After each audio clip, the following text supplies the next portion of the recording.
So, welcome dito sa Plaza de Centro, Bagak, Bataan. So, ang mga nakikita natin ngayon ay ang mga dating modelo, bahay, mga dating struktura from 16, 17, 18, 90s, yan. Ganito yung mga itsura. Ay, ang mga bahay na yan is nirestore dito. At yung pinagmodelo niya ng pinagkopyahan is galing sa iba't ibang bayan or galing sa iba't ibang provinces. Kagaya nito, para siyang city. So ganito, para akong nasa ibang, feeling ko nasa Europe ako. Di ba? Ganito pala itsura nila.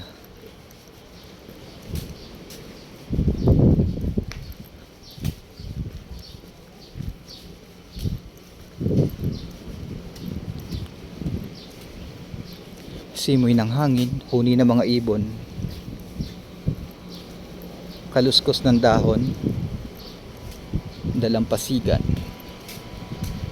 Ang ganda dito sa Plaza de Centro, Bagak, Bataan.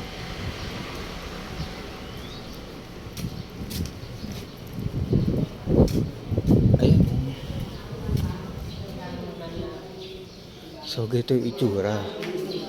Ganito yung itsura dito. Ang ganda naman dito. Diba? After hagdan, diretso ka napasok sa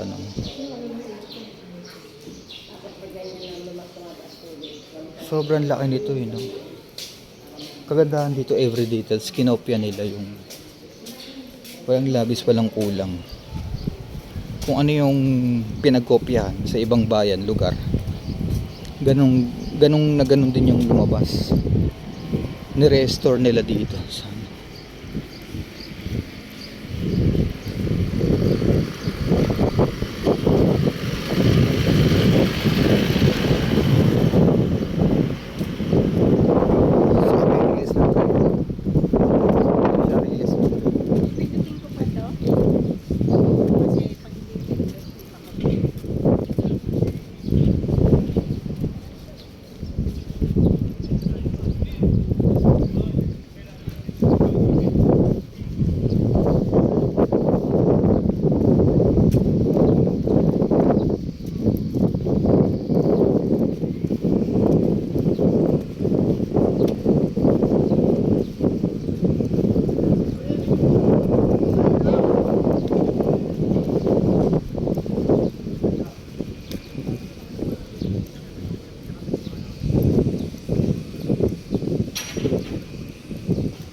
Ang ganda, oh.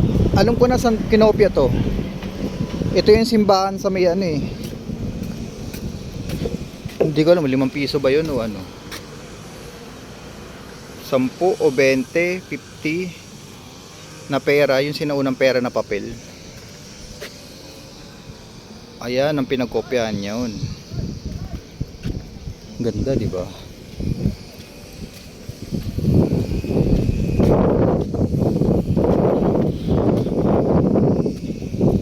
Mga ganyang itsura makikita natin dito sa Plaza de Centro.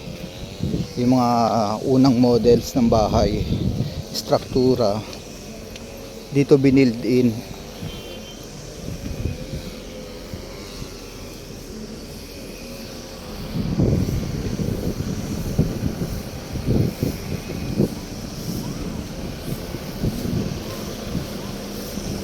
Maganda dito sa Plaza de Centro, Bagak, Bataan. Pwede ka arkila niyan. Arkila yata yan, Pwede ka sumakay sa boat. Hello ate, libre lang po ba yung boat? May bayad daw? Okay, thank you po. So may bayad daw yun. Guys. Pero at least alam. Ito naman yung model ng pinagkopyaan ng 10 piso or Yung lumang papel. Ayan, itong bahay na to. Yan. Yan.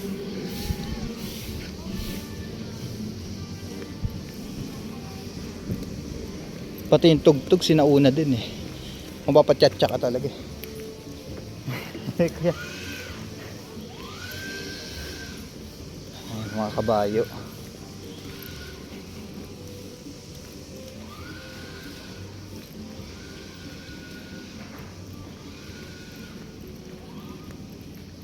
Oh, falling na kami. Tawag na ako. Bye.